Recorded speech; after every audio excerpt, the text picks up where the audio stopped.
What's up everybody, Nate here. Mark Cuban is one of the most influential businessmen on the planet. He's the owner of the Mavericks and he is also known as a longtime investor on the show Shark Tank. But even the greats get it wrong sometimes. Recently on a podcast, Mark Cuban said that if you want to be rich, then you can never ever use credit cards. And to be honest with you, this is just plain wrong. So I want to give my reaction today to his thoughts. I want to kind of explain why using credit cards can actually be a benefit to your financial journey. And I want to break down what you should be doing if you want to be rich. All right, let's watch the video. If you use your credit cards, you do not want to be rich. And people then they ask me, well, where's the best place to invest? I said, your best place to invest is to pay off all your credit cards. So investing, credit cards, different your things. Credit card, you know what your return is, right? If you get off, you're paying about 15, 20% interest in one way or the other. Okay, I mean, I do understand. If you pay that down, you just earn 15 or 20%. Okay, so let me explain why that is completely wrong. So basically what Mark Cuban is talking about here is a very common misconception when it comes to credit cards, and more importantly, using credit cards the wrong way. The majority of Americans are going to use credit cards as an extension of their own income. So if they have an income of $50,000, a credit card may boost that to $55,000.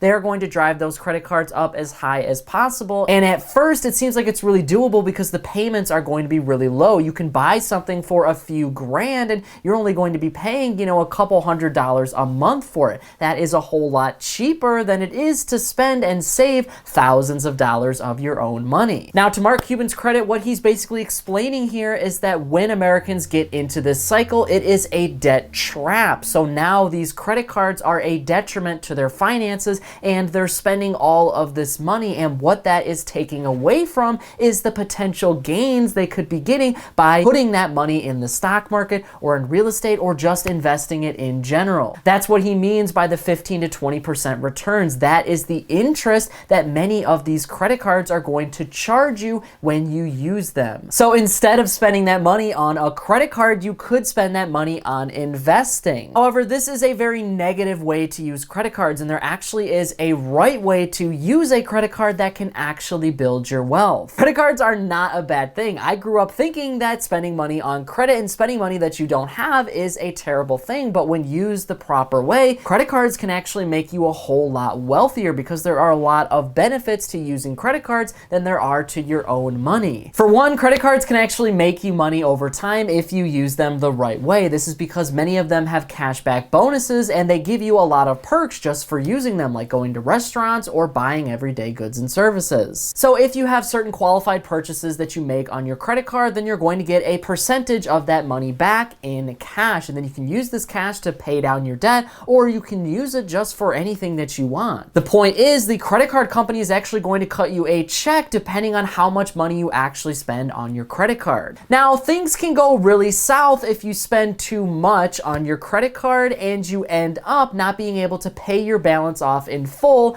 every single month, and this is a key component. If you are able to pay your balance off in full every single month, then you can get cash back and a lot of other perks essentially for free. What this means is you're not using a credit card as an extension of your money. You are using the credit card company's money and then you're taking your money and paying off that credit card. So the rule here is that you should only buy things on a credit card that you actually have the money for in your bank account. That way you can pay off your balance every single month and get all of those perks like cash back and other perks like travel bonuses. This is literally going to build you up money because if you think about it, now you're paying off your balance every single month on things that you were going to buy anyway and money that you had anyway. So now you're able to get an additional amount of money that helps you spend more in the future just by using your credit card more. Number two, credit cards make it a lot easier for you to spend money and they offer a lot more protections than you would see with your debit card. I have had many times over the last few years alone where my debit card information was stolen. So hackers would essentially get my debit card information and make all of these fraudulent purchases, and that means I have to turn around and I have to argue with my bank about these purchases and I have to try to get all of my money back. Now, typically I do get my money back and I do have some sort of fraud protection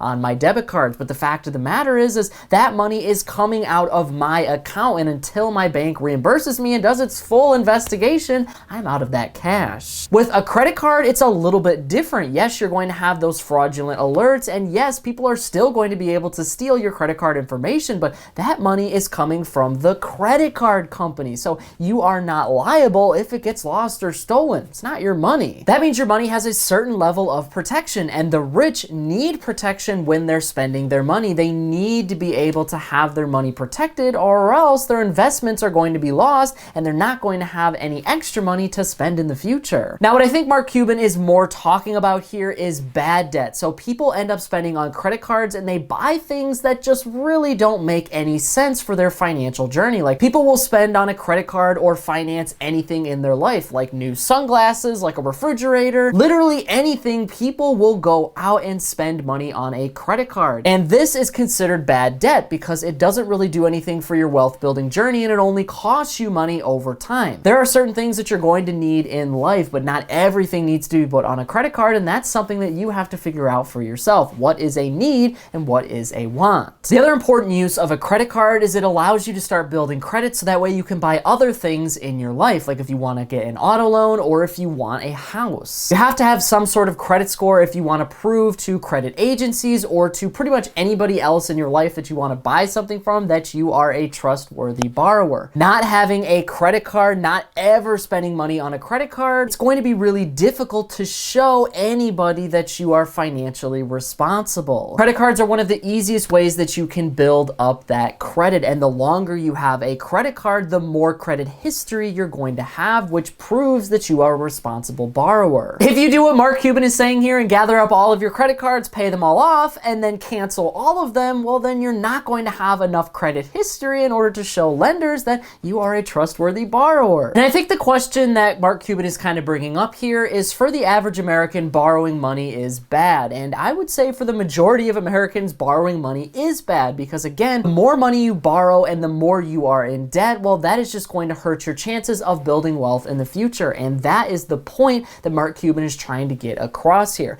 If you pay off your credit cards, and you're going to be able to allocate a lot more funds to your investments because you are not in debt. What's interesting though is if you use credit cards the correct way, you can actually allocate even more money to your investments because you're getting that cash back. Every credit card company is going to have some sort of incentive for their cash back, and the more you use your credit card, the more cash back you're going to get. Some people rack up thousands of additional dollars every single year, and all you need to do is spend on your credit card, but don't overspend and spend money that you don't have. Only buy things that you were going to buy anyway. Just use your credit card to do it, and then turn around with your debit card and pay off all of your balances. One really interesting thing that Mark Cuban is not bringing up here is the fact that the rich actually borrow more money than pretty much anybody else. That is how the rich actually stay rich. They don't spend any of their own money. They borrow based on their assets. The rich spend on credit cards and take out loans so that way they can have spending money for today, because you think, well, many of the most wealthy people in our society, they're only wealthy because of the assets that they have. But I can't walk into a store with my millions of shares of Amazon stock and tell them that I want to buy things. They're not going to take my Amazon stock. I have to convert it to cash first. But if I sell all of my assets, then now I have a whole lot less money. So what is the solution?